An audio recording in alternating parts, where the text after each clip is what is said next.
Your sales team isn't underperforming because they lack training. They're underperforming because there's no clear expectation of what's expected of them. And then nobody's holding them accountable to it. So you're out here spending money on a sales trainer, and all you're really doing is masking bad behavior with training that does not move the needle forward. So today, I'm going to break down why sales training is a waste of money for a majority of agencies, and what you actually need to have in place before any training ever makes sense, because there's a hierarchy to this that almost nobody gets right. You know what happens when a sales team isn't hitting their numbers? The first thing leadership does is go and find a trainer. And that's the wrong move, because the training isn't usually what's broken. The number one reason why most people are very bad at their job is not because they lack training. It's because there's no clear expectation of what's expected of them, and nobody's holding them accountable to it. So a lot of times what happens is that people are masking bad behaviors, poor expectation setting, and a lack of accountability with training, which obviously does not change anything. Now, here's the other thing. Even if training was the right move, there's something called the Ebbinghaus forgetting curve, which basically says something to the effect that if things that are learned are not reinforced within a 24 to 48 hour period, nearly 90+% of the information that's learned is forgotten. So think about that. You bring somebody in, you pull your team off the phones, off the floor for an entire day, you're paying this trainer, and almost within 48 hours, everything that they were supposed to have learned is lost. Now you've lost a full day of selling, and the training didn't even stick. Look, Mark Cuban said it best. If information was the most important thing, we'd all be billionaires with six-pack abs.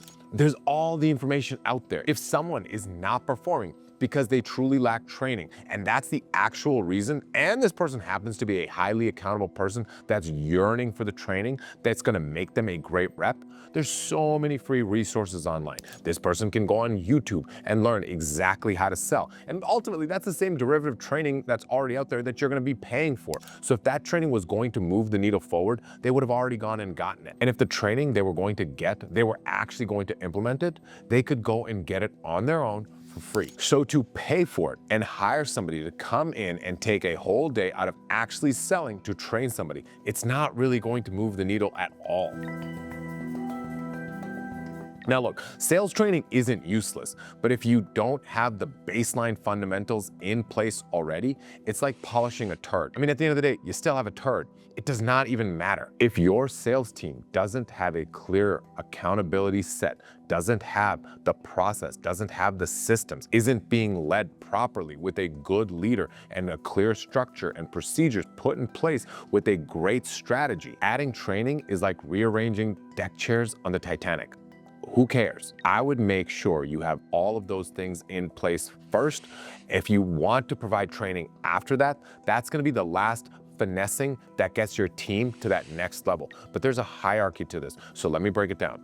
Number one, the most important thing you need in order to have a successful sales team is a great sales leader. That's probably 60% of the team's performance right there. You can get very far with a great leader, even if you have none of these other things next. Number two is a great strategy. Now, if you have a great leader with a great strategy, ultimately that's probably 80% of it. Number three is great systems, meaning processes, playbooks, scripts, structures.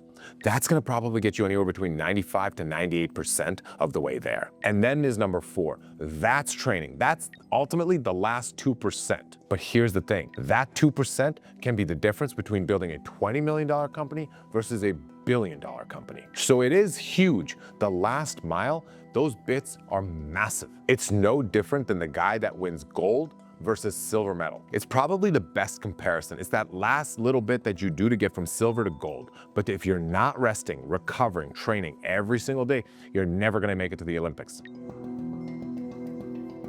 So that's the reason why I believe most sales training is a waste of money, because they don't have the other 98%. The reality is that most people, the reason why most people are unsuccessful is not because they lack training, it's because they lack a process. They're clearly set expectations and then accountability to those systems. Now, look, that's not to say that all sales training is a waste. When you already have a great strategy, you already have a great leader, you already have great processes, and you have all of those things in place, That's what's gonna take you from a good organization to a great organization, because training is important, but it's typically secondary. It's only after all of these things are taken care of first. Look, if you're running an agency doing 7 figures or more and your sales team isn't where it needs to be, don't go spending money on a trainer before you know what's actually broken. At my company, Rose Garden, we do a sales assessment where I'll come in, I'll look at your leadership, I'll look at your strategy, your systems, and tell you exactly where the problem is and what to do to fix it. The link is in the description. Now look, if you've already gone through this and you've spent money on training that didn't work, I'd be curious to hear what actually happened, because 9 times out of 10, it's one of these 4 other things that I just walked you through. I'll see you on the next one.